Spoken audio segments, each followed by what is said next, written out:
Hello दोस्तों, स्वागत है आपका अपने चैनल में रिटायर यंग एंड रिच।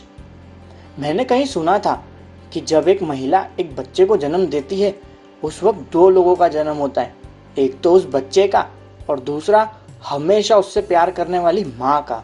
माँ शब्द में इतनी शक्ति है कि यह शब्द सुनते ही हमारे रोंगटे खड़े हो जाते हैं। हम चाहे कितने ही निराश क्यों ना हो, माँ को याद करते ही हमारी सारी निराशा पल में दूर हो जाती है। तो फिर बिना किसी देर के सीधे कहानी ही सुनते हैं। ये कहानी माँ के व्यक्तित्व का एक सटीक उदाहरण है। चलिए शुरू करते हैं। एक बार एक बैग के अंदर से कुछ आवाज आ रही थी। एक रबर और एक पेंसिल आपस में बात कर रहे थे। पेंसिल ने रबर से कहा, मुझे प्लीज माफ कर दो।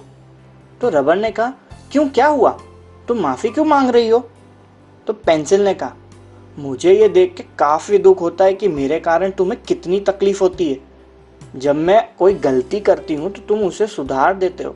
मेरी गलतियों को सुधारते सुधारते तुम खुद को कितनी तकलीफ पहुंचाते हो और धीरे धीरे छोटे होते होते अपना अस्तित्व ही खो देते हो।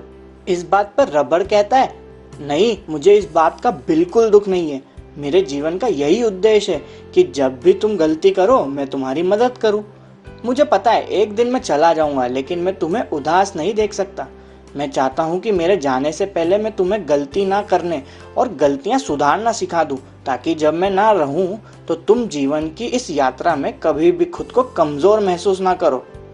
पेंसिल और रबर के बीच की ये बातें बहुत कुछ सिखा सकती हैं। हमारी माँ भी रबर की तरह हमारी गलतियाँ सुधारने के लिए हमेशा तैयार रहती है। कभी कभी हमारी वजह से उन्हें दुख भी पहुँचता है, लेकिन वो हमारी खुशी के लिए अपना पूरा जीवन दांव पर लगा देती है।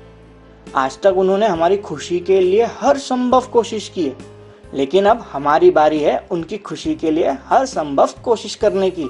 ये कुछ लाइंस मेरी माँ और दुनिया की सभी माँओं के लिए, जिनकी वजह से आज हम इस धरती पर हैं। कुछ मैंने लिखी है और कुछ सुनी है, तो वो कुछ इस तरह है। परवरिश में कोई कमी ना रह जाए, टिफिन में खाना हमेशा स्वादिष्ट ही जाए, बच्चों के कपड़े वक्त पर धुल जाए और एक भी दाग रह ना जाए। वो माँ है, वो गलत कैसे हो सकती है? नौकरी करनी चाहिए तो बच्चों ने रोक दिया, कुछ घर से करना चाहा तो सबने टोक दिया। तुम माँ हो, तुम अपना वक्त बच्चों से कैसे छीन सकती हो? तुम माँ हो तो तुम गलत कैसे हो सकती हो? माँ कहने को तो एक छोटा सा शब्द है, लेकिन माँ के आंचल में बसा पूरा स्वर्ग है। वैसे तो कभी देखा नहीं हमने भगवान को, लेकिन इसकी जरूरत ही क्या होगी? ए माँ, तेरी सूरत से अलग उस भगवान की मूरत ही क्या होगी? कभी कभी मेरी बातों, मेरी हरकतों से बहुत चिढ़ती है, लेकिन मुझे पता है सबसे ज्यादा प्यार वो मुझी से करती है। बेशक गुस्से में आकर डांटती है मुझे, लेकिन फिर वही आकर प्यार से छुपाती है मुझे।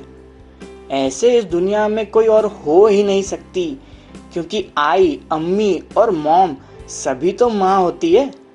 वो माँ है, वो गलत कैसे हो सकती है? वो माँ है, वो गलत कैसे हो सकती है? हैप्पी मदर्स डे माँ, आई लव यू।